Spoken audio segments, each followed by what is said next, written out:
नमस्कार मेरे प्यारे साथियों, आज हम अपने इस आध्यात्मिक चैनल के माध्यम से रामायण नामक पवित्र ग्रंथ का शुभारंभ करने जा रहे हैं ताकि आप सभी लोग प्रतिदिन इसका श्रवण कर सकें और लाभ प्राप्त कर सकें। अगर आप सभी को यह रामायण का पाठ पसंद आए तो कृपया लाइक करें, सब्सक्राइब करें और बेल आइकन को प्रेस करें। धन्यवाद। श्री गणेशाय नमो नमः। श्रीमद् वाल्मीकि रामायण महात्म्य पहला अध्याय। कलयुग की स्थिति, कलिकाल के मनुष्यों के उद्धार का उपाय, रामायण पाठ, उसकी महिमा, उसके श्रवण के लिए उत्तम काल आदि का वर्णन। श्री रामचंद्र जी समस्त संसार को शरण देने वाले हैं। श्री राम के बिना दूसरी कौन सी गति है। श्री राम कलयुग के समस्त दोषों को नष्ट कर देते हैं, अतः श्री रामचंद्र जी को नमस्कार करना चाहिए। श्री राम से काल रूपी भयंकर सर्प भी डरता है। जगत का सब कुछ भगवान श्री राम जी के हाथ में है। श्री राम में मेरी अखंड भक्ति बनी रहे। हे राम, आप ही मेरे आधार हैं।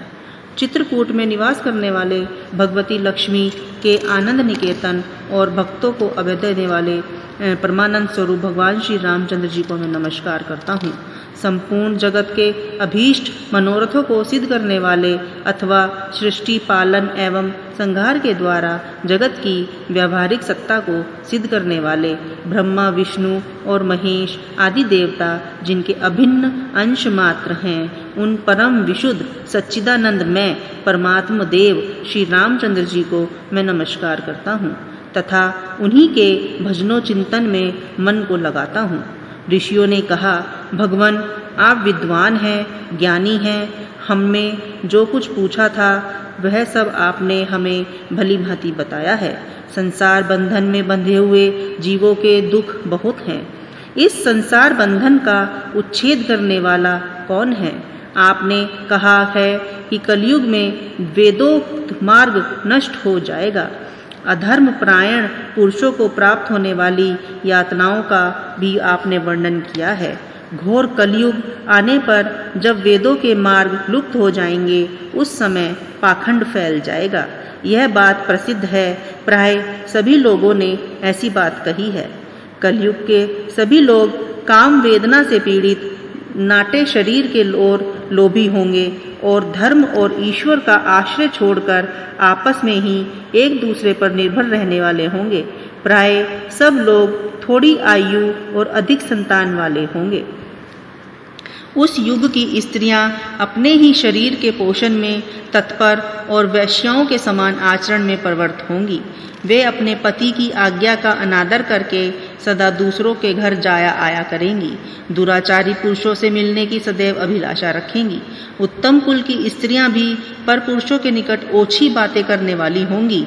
कठोर और असत्य बोलेंगी तथा शरीर को शुद्ध और सुसंस्कृत बनाए रखने के सद्गुणों से वंचित होंगी। कलयुग में अधिकांश स्त्रियां वाचाल अर्थात व्यर्थ में बकवास करने वाली होंगी। भिक्षा से जीवन निर्वाह करने वाले सन्यासी भी मित्र आदि के स्नेह संबंध में बंधे रहने वाले होंगे। वे भोजन के लिए चिंतित होने के कारण लोभवश शिष्यों का संग्रह करेंगे।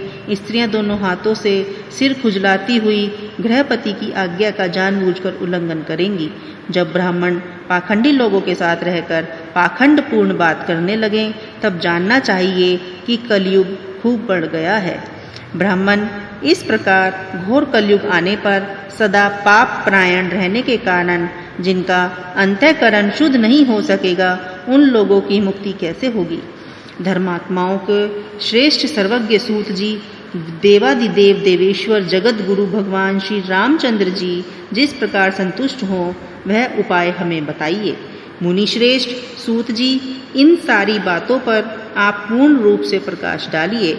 आपके वचनामृत का पान करने से किसको संतोष नहीं होता है।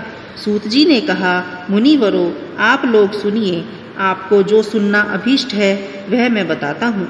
महात्मा नारद जी ने संत कुमार को जिस रामायण नामक महाकाव्य का गाना सुनाया था, वह समस्त पापों का नाश और दुष्ट ग्रहों की बाधा का निवारण करने वाला है।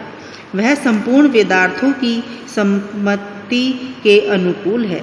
उससे समस्त दुस्सपनों का नाश हो जाता है, वह धन्यवाद के योग्य तथा भोग और मोक्ष रूप फल प्रदान करने वाला है। उससे भगवान श्री रामचंद्र जी की लीला कथा का वर्णन है।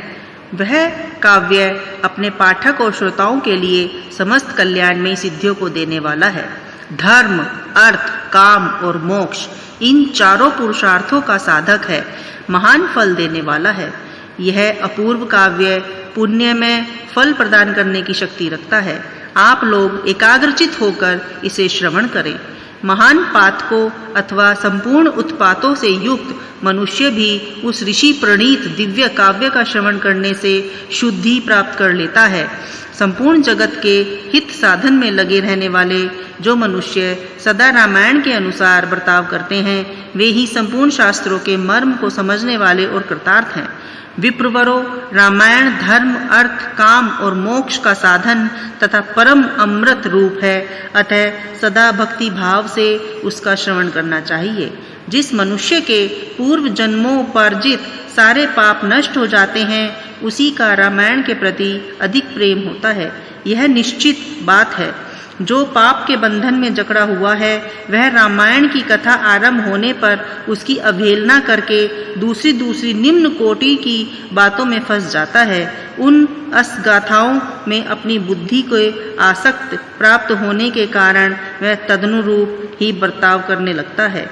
इसलिए द्विजिनेन्द्र गण, आप लोग रामायण नामक परम पुण्यदायक उत्तम काव्य का श्रवण करें, जिसके सुनने से जन्म जरा और मृत्यु के भय का नाश हो जाता है तथा श्रवण करने वाला मनुष्य पाप दोष से रहित हो अच्युत्य स्वरूप हो जाता है। रामायण काव्य अत्यंत उत्तम, वर्णीय और मनोवांछित वर देने वाला है। वह उसका पाठ और श्रवण करने वाले समस्त जगत को शीघ्र ही संसार सागर से पार कर देता है।